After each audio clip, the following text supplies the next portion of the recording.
इस chapter start करने जा रहे हैं जिसका नाम है लाइट चैप्टर स्टार्ट करने जा रहे हैं। तो लाइट चैप्टर में हम दो चीज़ों के बारे में पढ़ेंगे, मेनली रिफ्लेक्शन एंड रिफ्रैक्शन। अभी हमें इन दोनों चीज़ों के बारे में पढ़ना है, बाकी इसके बाद हम 12th क्लास में पढ़ेंगे। जो 12th में साइंस लेंगे वही पढ़ेंगे, आई थिंक, मतलब वही पढ़ेंगे।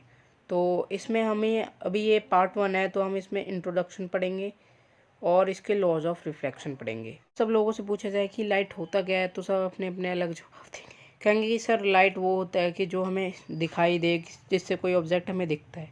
मेनली वही चीज़ है, लेकिन हमें ये लिखना है light is a form of energy that enables us to see the objects.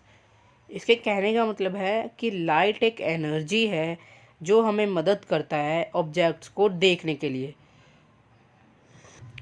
So guys, ये देखिए कुछ लॉज हैं इस रिफ्लेक्शन के जो हमें अभी इस चैप्टर में पढ़ने हैं। तो एक पहला लॉ है ये कि पहले आप ये समझ लीजिए, जैसे कि कोई भी लाइन अगर किसी भी मिरर हो गया, कोई भी सरफेस से अगर टकराएगी तो उस लाइन को हम बोलते हैं इंसिडेंट रे, और वही लाइट जब वापस होकर जाएगी तो उसे हम बोलते हैं रिफ्लेक्टेड रे। ठीक है, इतना क्लियर है। जो आती है वो इंसिडेंट रे और जो जाती है वो रिफ्लेक्टेड रे, और इन्हों के ही बीचों बीच एक लाइन जाती है जिसे हम बोलते हैं नॉर्मल रे। ठीक है गाइस, ये चीज़ क्लियर है इतना? ठीक है।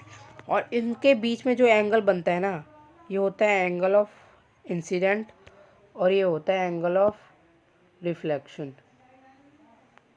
रिफ्लेक्शन। और हमें दो लॉ पढ़ते हैं इस चैप्टर में, तो वो लॉ इसी के ऊपर बेस्ड हैं, तो इसलिए ये आपको समझ में आना चाहिए। तो पहला लॉ हमारा ये कहता है कि angle of incidence is equal to angle of reflection. मतलब जो ये एंगल ऑफ इंसिडेंट है और ये एंगल ऑफ रिफ्लेक्शन, ये दोनों बराबर होते हैं। जैसे मान लो मेरा एंगल ऑफ इंसिडेंट है 45 डिग्री, ठीक है, तो ये एंगल ऑफ रिफ्लेक्शन भी मेरा 45 डिग्री होगा। ठीक है, जितना एंगल ऑफ इंसिडेंट होगा उतना ही एंगल ऑफ रिफ्लेक्शन भी होगा। सपोज अगर यही एंगल ऑफ इंसिडेंट हमारा 60 डिग्री है, तो फिर रिफ्लेक्शन होगा वो भी हमारा 60 डिग्री ही होगा, 60 डिग्री होगा एंगल ऑफ रिफ्लेक्शन भी। पहला लॉ तो ये कहता है। और अब जो गाइस जो दूसरा लॉ है ना, वो बस कहने का मतलब है वो भी इसी के ऊपर बेस्ड है, लेकिन अब वो ये कहना चाहता है कि जो ये angle of incident, normal, reflected ray, मतलब ये चीज़ें ना सिर्फ एक ही जगह पर लाई करती है, मतलब एक ही जगह, all lie in the same plane. मतलब जैसे कि एक सर्कल है, उसको अगर हम दो भागों में डिवाइड करेंगे तो इस तरफ ये सारी इंसिडेंट, नॉर्मल सारी इसी तरफ लाई करेंगी, या तो इस तरफ लाई करेंगी। प्लेन एक ही होगा क्योंकि मिरर आएगा तो बीच में से दो को डिवाइड कर देगा ना, एक तरह से स्फेरिकल मिरर जिसे बोलते हैं। तो बस ये कहना चाह रहा है दूसरा लॉ और पढ़नी है। जैसे कि ये एक मिरर है, तो ये मिरर के बाहर जो ये बंदा खड़ा है, अगर ये मिरर के अंदर देखेगा तो इसका जो यहाँ से मिरर तक का डिस्टेंस समझ कर लो कुछ भी है, 3 मीटर ही है, तो जो इसके मिरर के अंदर भी इमेज बन रही होगी वो भी 3 मीटर ही होगी। कहने का मतलब ये है, अगर हम यहाँ से किसी भी चीज़ मिरर में देखते हैं पॉलिश सरफेस पे, तो जो हमारी इमेज यहाँ पे बन रही है, जितना डिस्टेंस यहाँ पे है वही डिस्टेंस मिरर के अंदर भी होगा।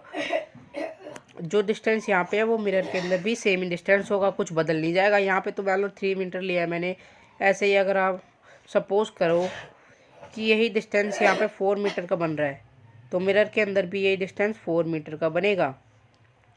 बस पूरा यही कहना चाहते हैं, इसको हम और डिटेल में पढ़ते हैं। देखिए गाइस, अब आपको कन्फ्यूज़न हो रही होगी कि ये जो मिरर के बाहर जो डिस्टेंस होता है वो भी सेम होता है, बाहर भी सेम होता है। तो इसको समझने के लिए हम एक एग्जांपल लेते हैं। समझ लो जैसे कि आप गए आइज़ की का चेकअप कराने के लिए, तो यहाँ पे जो मिरर है वो मिरर होता है, और यहाँ से आपकी और मिरर के बीच में जो डिस्टेंस है, वो जो दूरी है वो है ना 3 मीटर की है। ठीक है, लेकिन अब जो डॉक्टर है वो पागल थी, उसने लिख दिया आपके और मिरर के बीच में जो दूरी है वो 6 मीटर है। अब गाइस, आप कुछ बच्चे होते हैं जिन्हें समझ नहीं आता, तो वो पूछ ही लेते हैं ये क्यों लिखा है आपने। तो मैडम फिर उन्हें अच्छे से बताती है, बेटा जो यहाँ से तुम्हारा यहाँ से यहाँ तक जो दूरी है वो 3 मीटर है, तो जो मिरर के अंदर भी इमेज बन रही है वो भी 3 मीटर ही होगी। ये कहने का मतलब ये ही समझाती है मैम कि जो यहाँ पे इमेज बन रही है जिसका डिस्टेंस इतना है ना, तो इतने डिस्टेंस मिरर के अंदर भी होगा। समझ आई? क्लियर? चलो बढ़ते हैं नेक्स्ट टॉपिक के ऊपर। और गाइस आप लोगों को ये पता होगा जो हमारे प्लेन मिरर्स होते हैं वो हमेशा जो इमेज बनाते हैं ना, वो बनाते हैं वर्चुअल एंड इन्वर्टेड इमेज बनाते हैं, वो इन्वर्टेड। इसके कहने का मतलब है वो हमेशा उल्टी इमेज बनाएंगे। समझ में नहीं आया तो आइए एक एग्जांपल लेके समझते हैं। कहने का अर्थ है कि अगर आप लोगों ने एम्बुलेंस देखा है, एम्बुलेंस के पीछे हमेशा एम्बुलेंस जो होता है ना, ये देखिए ये लिख दिया मैंने एम्बुलेंस, ये हमेशा ना उसके पीछे ना ये उल्टे शब्दों में लिखा रहता है। अब गाइस बहुत बच्चों का ये डाउट होगा क्यों लिखा रहता है। ये इसलिए लिखा रहता है क्योंकि जो मिरर के अंदर जो इमेज बनती है ना वो उल्टी बनती है।